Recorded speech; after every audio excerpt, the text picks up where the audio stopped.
Hey guys, this is Einar. Welcome to your second tutorial, and what we're going to talk about in this tutorial is cells in Excel. When you open up Excel, you see all these square boxes around here in your spreadsheet. Now, these boxes we call cells, and the thing about cells is we fill them with data. In this case, we might, for example, fill it with a number. So if I write 125 in this cell, it stores a number, and what I can do with this is I can add it into formulas, I can add it, subtract it, and have it affect other cells that it's related to in different ways. If I want to choose to store text, I might, for example, want to label my data. I want to organize it, or I want to write some comment to the stuff that's happening. I just choose a cell like this, and I write in text. I write, for example, Einar. And Excel notices this and stores a cell filled with text. You'll notice the difference here, that numbers are placed to the right in a cell and text is placed to the left. And this is in order to distinguish between text and numbers, because I can't add text with other text. I can't subtract it or use it in formulas. It's just different uses for these cells. Another thing I can do, for example, is dates. So if I write 11 right there, press enter, I get a date, 11th of November in this cell. So Excel notices, aha, okay, this is a date. Now you'll notice that the date is placed to the right in the cell, just like the number. And this means that we can actually add and subtract dates. There is stuff in Excel we can do, mathematical stuff with dates, because dates are in a way numbers.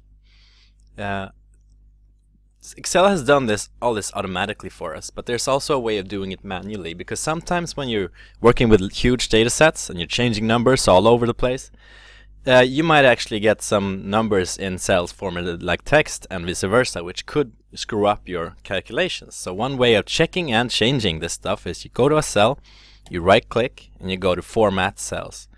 In this Format Cells you can see a menu over here, and these are the different types of formats you can have in Excel. I encourage you to explore these and check it out, see what's there.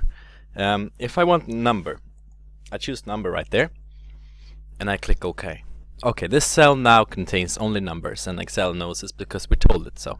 So if I write in the number 125, press enter, I get a number. It even adds decimal places for us, so it's even more clear.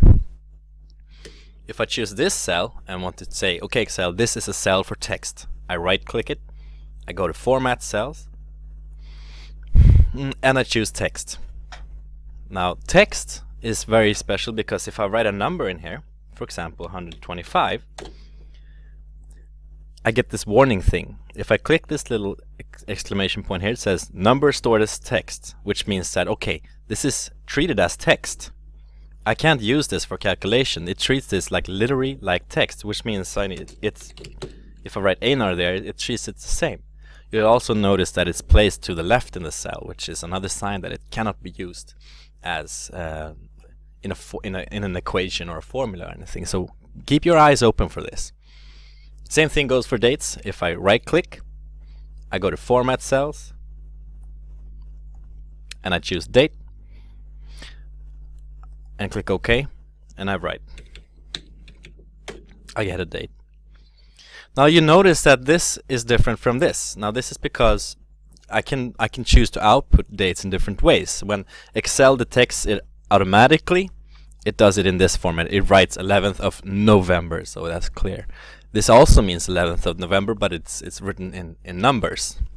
If I want to change this, I right click, I go to Format Cells, and I can choose different types of outputs for this. So I could say I want more text here. I want it to be really clear that it's a date. So I click OK, and I get the 11th of November 2011.